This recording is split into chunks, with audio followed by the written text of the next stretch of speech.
Sir ନମସ୍କାର, ଆପଣଙ୍କ ପରିଚୟ ଟିକେ ଦିଅନ୍ତୁ। ନମସ୍କାର, ମୋ ନାଁ ଗୋବିନ୍ଦ ବଲ୍ଲଭ। ମୁଁ ଯୁବ ବିକାଶ ବୋଲି ଗୋଟେ ସାମାଜିକ ସଂଗଠନର ପ୍ରତିଷ୍ଠାତା ସଦସ୍ୟ। ଯୁବଗୋଷ୍ଠୀ ପାଇଁ ଆପଣଙ୍କର କ'ଣ ବାର୍ତ୍ତା? ଯୁବ ବିକାଶ ପ୍ରମୁଖତଃ ଗ୍ରାମାଞ୍ଚଳରେ ଯେଉଁ ଯୁବଗୋଷ୍ଠୀ ରହିଛନ୍ତି ତାଙ୍କ ଭିତରେ ଯେଉଁ ସମାଜ ପରିବର୍ତ୍ତନ ନେଇ ଯେଉଁ ସମ୍ଭାବନା ରହିଛି, ସେଇ ସମ୍ଭାବନାକୁ ଆହୁରି କେମିତି ଦୃଢ଼ୀଭୂତ କରିବା, ସୁଦୃଢ଼ କରିବା, ସେ ପ୍ରୟାସ ନେଇ ଆରମ୍ଭ ହୋଇଥିଲା। ଆମେ ବିଶେଷ କରି ଅବିଭକ୍ତ ବାଲେଶ୍ୱର ଏବଂ ମୟୂରଭଞ୍ଜରେ ଗ୍ରାମାଞ୍ଚଳରେ ଯୁବଗୋଷ୍ଠୀ ମାନଙ୍କ ସହିତ କାମ କରିବାର ଆମର ଗୋଟେ ଅନୁଭୂତି ରହିଛି। ବିଶେଷ କରି ଯୁବ ଚାଷୀ, ଯୁବ ସଂଗଠନ, ଯୁବ ଡାକ୍ତର, ଯୁବ ବୈଜ୍ଞାନିକ, ଯୁବ ସମାଜସେବୀ ଏମାନଙ୍କୁ ସାମାଜିକ କାମରେ ବିଶେଷ କରି ଗ୍ରାମାଞ୍ଚଳର ଉନ୍ନତି ପାଇଁ ତାଙ୍କୁ କେମିତି ନିୟୋଜିତ କରିବା, ସେ ପ୍ରୟାସରେ ଆମେ ସବୁବେଳେ ଥାଉ। ମୁଁ ବହୁତ ଖୁସି ଯେ ରେଡ଼ିଓ ସ୍ପର୍ଶ ତରଫରୁ ଯେଉଁ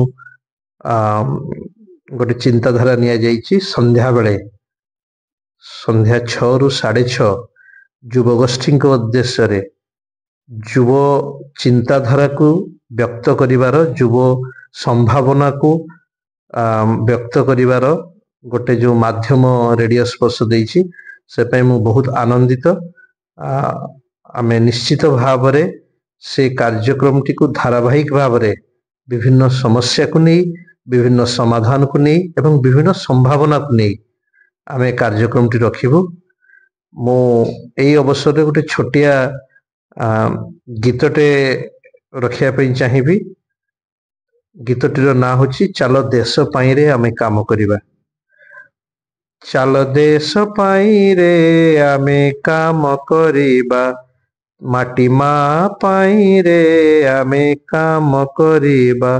ଚାଲ ଦେଶ ପାଇଁରେ ଆମେ କାମ କରିବା, ମାଟି ମା ପାଇଁରେ ଆମେ କାମ କରିବା।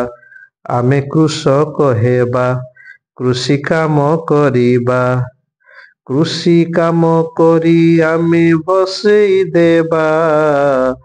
ଚାଲ ଦେଶ ପାଇଁରେ ଆମେ କାମ କରିବା, ମାଟି ମା ପାଇଁରେ ଆମେ କାମ କରିବା।